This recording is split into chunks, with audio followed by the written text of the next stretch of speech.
Hi అందరికీ welcome to our channel మన Reddy life. అందరూ ఎలా ఉన్నారండి? మీరు అందరూ బాగుండాలని మనస్ఫూర్తిగా కోరుకుంటూ వీడియోలోకి అయితే వచ్చేద్దాం. మేమైతే ఊరు వెళ్ళామండి. అమ్మ వాళ్ళ ఇంటికి ఒక నైట్ స్టే చేయడానికి వెళ్ళాను. ఎందుకంటే నైట్ స్టే అనేం కాదు, చేలో ముందు కొట్టాలన్నమాట. అమ్మ కాలు బాగాలేదు కదా, అమ్మ చేలోకి వెళ్ళట్లా, నాన్న ఒక్కరే చేసుకుంటున్నారు అక్కడ ఉన్న చేనంతా. అందుకోసం చేలో ముందు కొట్టాలంటే మా ఆయన వెళ్ళడానికి మమ్మల్ని కూడా తీసుకెళ్ళాడు అనమాట.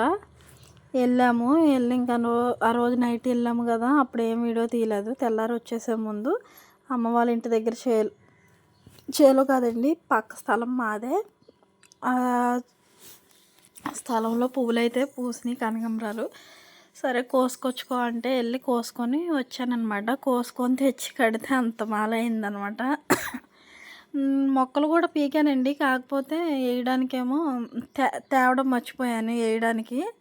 ఇంకా అంతా అలా కట్టేసి పక్కకు పెట్టి భోజనమై చేసిన తర్వాత బయలుదేరాం. తాయితీగా 4ంటికి బయలుదేరాం. మళ్ళీ రిటర్న్ అయితే వచ్చేసామన్నమాట. మా ఊరు నుంచి 70 కిలోమీటర్లు అండి. ఎక్కడి నుంచి అయినా అక్కడి నుంచి అయినా ఒకటే కదా, 70 కిలోమీటర్లు. ఇంకా బయలుదేరాము. బయలుదేరిన తర్వాత చిన్నగా వీడియో తీసుకుంటూ వచ్చానండి. నేషనల్ హైవే వస్తుంది అనమాట మాకు. ఇప్పుడు కొత్తగా హైవే రోడ్ అయితే పోసారు, అది చూపిస్తాను చూడండి. నేషనల్ హైవే నెంబర్ అని కూడా వేశారు, కానీ అదంతా వీడియో తీయడానికి అవ్వలేదు నాకు. చిన్నగా కనిపించిన దగ్గరికి అయితే వీడియో తీశాను, ఎందుకంటే ఒక పక్కకు కూర్చున్నాను. ఇది కూడా మా పిల్లని తీయమంటే తీసింది అనమాట. ఎప్పుడన్నా సింగిల్గా వెళ్తాను కదా, ఇద్దరం వెళ్ళినప్పుడు బైక్ మీద, అప్పుడు తీస్తాను. మీరు చూద్దరు కానీ ఎలా ఉంది ఏంటి హైవే అనేది. వీడియోస్ ఇప్పుడిప్పుడే తీయడం వలన నాకు కొంచెం బయట వీడియోస్ తీయాలంటే అందరి ముందు కొంచెం ఇబ్బందిగా ఉందండి. అందుకే వీడియోస్ పెద్ద తీయట్లా. చూడండి, రోడ్ అయితే అస్సలు బాగాలేదండి, కూతంత లెక్క. అలాగే తర్వాత మధ్యలో కూడా కొంచెం దూరం అయితే అస్సలు బాగాలేదు. ఇది వచ్చేసి చింతలపూడి మీద వెళ్ళేది అన్నమాట. మా ఊరి దగ్గర చింతలపూడి దగ్గరికి వెళ్ళే దగ్గర హైవే ఉందండి. ఆ హైవే రోడ్ని అయితే మీకు చూపిస్తాను. ఇంకోండి, మా ఊరు నుంచి వెళ్ళేటప్పుడు ఇలా రోడ్ అంతా ఈ విధంగా ఉంటుంది. ఇప్పుడు మా హస్బెండ్ వాళ్ళ ఊరు అంటే వస్తున్నాం, అప్పుడు తీశాను. వెళ్ళేటప్పుడైతే అసలు ఏం వీడియో తీయలేదు. ఇదేనండి నేషనల్ హైవే బ్రిడ్జ్ అనమాట. చూడండి ఎంత బాగా రెడీ చేశారు. ఇంకా ఓపెనింగ్ అనేది అవ్వలేదు అనమాట దీని మీదకి. ఇంకే బండ్లు ఎలా లేదు. ఒకవేళ మాకు బండ్లు ఎలా ఉంటే ఈ పక్క నుంచి ఇలా వెళ్ళిపోవచ్చు అనమాట. ఇలా వెళ్తే మాకు జంగారెడ్డిగూడెం దగ్గర దింపుతుంది అది బ్రిడ్జ్ వచ్చేసి. అప్పుడు అక్కడి నుంచి మాకు కొంచెం సులభం అనిపిస్తుంది అనమాట. ఇది వచ్చేసి చింతలపూడి బస్ స్టాండ్. ఇక్కడ నుంచి నేను ఎగ్జామ్స్ రాసిన కాలేజ్ అనేది వస్తుంది అనమాట.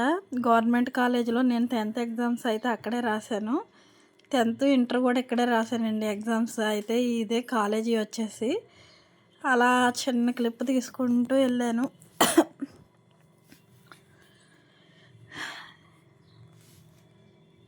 మీ అందరికీ ఈ వీడియో ఎలా అనిపించిందండి? వీడియో నచ్చితే ప్లీజ్ తప్పకుండా లైక్ చేసి సబ్స్క్రైబ్ చేయండి. అలాగే కామెంట్ చేయండి ఎలా ఉంది ఏంటని. మీరు ఆ చుట్టుపక్కల ఎక్కడన్నా ఊర్లో ఉన్న వాళ్ళ నుంచి చూస్తూ ఉంటే కామెంట్ కూడా పెట్టండి, పలానా ఊరు అనేసి.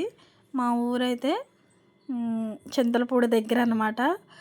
ఇక్కడి నుంచి ఇలా సింపుల్గా మేము 70 కిలోమీటర్లు అంటే ఇప్పుడు కొంచెం దూరం వచ్చాం కదా. కామవరపుకోట, చిన్న తిరుపతి ఇవన్నీ దాటుకుంటూ వెళ్ళాలన్నమాట. చూడండి, రోడ్డు సైడ్ ఏదైనా సరే చిన్నగా బిజినెస్ చేసుకొని చేస్తూ ఉన్నారు కదా, అలాంటి వాళ్ళని కూడా తీసాము. అప్పుడప్పుడు మన నేచర్ చూడండి ఎంత బాగుంటుందో. ఇలాగా వెళ్తూ ఉంటే నాకు బాగా అనిపిస్తుంది అనమాట. చెట్లు, అటు ఇటు చెట్లు, పొలాలు అలాగా.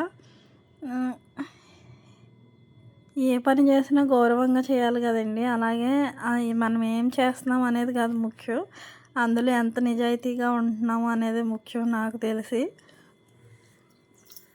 నేను వెళ్ళాక మళ్ళీ నేను ఆఫ్ చేసిన బట్టలు అయితే ఉన్నాయండి, మిషన్ కుట్టేవి. అవి కూడా స్టిచ్చింగ్ చేయాలన్నమాట. ఈరోజు నైట్ వెళ్ళేప్పటికి 7:30 అలాగ అయిపోతుందేమో. వెళ్ళిన తర్వాత అప్పుడు స్టిచ్చింగ్ అనేది మొదలు పెట్టడానికి అవ్వదు కాబట్టి తెల్లారి నెక్స్ట్ డే వచ్చేసి February 7 కదా, ఆ రోజునైతే స్టిచ్చింగ్ చేస్తాను. కొంచెం హాఫ్ శారీ ఇంకోటి స్టిచ్చింగ్ చేయవలసింది ఉందన్నమాట. అందుకని ఇక్కడైతే మేము కొంచెం దూరం వచ్చిన తర్వాత దిగామనమాట. అంత దూరం బండి మీద అయితే కూర్చొని వెళ్ళలేం కదా! మధ్య దారిలో అయితే ఆగి కొద్దిసేపు అలా నుంచొని వెళ్ళామనమాట. చిన్న తిరుపతి అయితే వచ్చేసామండి. అప్పుడు వచ్చిన తర్వాత చిన్నగా వీడియో తీసాము. అక్కడ నిమ్మకాయలు కొందామని ఆగామనమాట. నిమ్మకాయలు కొని ఒక రూ. 50కి ఒక కవర్లో వచ్చినాయండి. నిమ్మకాయలతో చాలా పని ఉంది. అందుకని నిమ్మకాయలు అయితే తీసుకున్నాం. తీసుకొని ఇంకా జాయిగా బయలుదేరి మళ్ళీ మొదలయ్యాం. చూసారా ఎంత చిన్నగా చీకటి పడుతుందనమాట. ఇప్పుడు మీకు తిరుపతి దేవస్థానం కూడా చూపిస్తాను, చూడండి ఎలా ఉందో. ఇది చిన్న తిరుపతి అనమాట. అంటే ద్వారకా తిరుమల అంటారు కదా అది. ఆ రోడ్ నుంచి ఇలా జాయిగా వెళ్తే ఇక్కడ ఒక కళ్యాణ మండపం కూడా వస్తుంది. ఈ పక్కన ఉంది. ఈ వీడియో అయితే మా పాప తీసింది కదా, ఒక పక్కకే తీసింది అనమాట. ఇదంతా స్వామివారి స్థలం అనమాట. అంటే చోటంతా అయిందే. ఒక్కోటి డెవలప్ చేస్తూ వచ్చారు. మా చిన్నప్పటికి ఇప్పటికి చాలా తేడా ఉందండి. మా చిన్నప్పుడు అయితే కింద ఒక్కటి ఏమి ఉండేవి కాదు. ఓన్లీ గుడి ఉండేది. ఆ గుడి దగ్గర నుంచి కొంచెం పైన ఏమి తెలిసేది కాదనమాట మాకు. చూడండి ఆ స్వామివారి దేవస్థానం అయితే పైన కనిపిస్తుంది కదా, అదే అనమాట అయింది. ఒక్కసారి అందరూ మనసులో ఏడుకొండలవాడ వెంకటరమణ గోవిందా గోవిందా అనుకోవాలి కదా. ఆయన చూడంగానే నాకు చిన్న తిరుపతి ఆ ప్రదేశానికి రాగానే నాకు మనసులో అయితే అదే అనిపిస్తుందండి. ఏడుకొండలవాడ వెంకటరమణ గోవిందా గోవిందా అనాలని. ఇంక చూసారా తిరుపతి నుంచి మేము ఇటు తిరిగేటప్పటికి అందరూ నడుచుకుంటూ వెళ్ళే వాళ్ళు అందరూ వెళ్తున్నారండి. శనివారం కదా, తెల్లవారితే శనివారం అనమాట. శుక్రవారం బయలుదేరి నడిచేవాళ్ళు ఉంటారు కదండి. శుక్రవారం లక్షవారం నడుస్తూ మొదలుపెట్టి అలాగ రోడ్డు నడుచుకుంటూ వచ్చేప్పటికి పాపం చాలా టైం పట్టిద్ది కదా. వాళ్ళు నడుచుకుంటూ వస్తున్నారు. చాలామంది నడుచుకుంటూ వెళ్తున్నారు అనమాట. అలాగా వాళ్ళని తీసాము. ఇక్కడ వచ్చేసి కొంచెం కొత్తగా ఫ్యాక్టరీ పెట్టారండి, 3F ఆయిల్ అని, పామ్ ఆయిల్ ఫ్యాక్టరీ. అసలు చాలా బాగా కన్స్ట్రక్షన్ చేశారు. 1 ఇయర్ నుంచి చూస్తున్నాను నేను.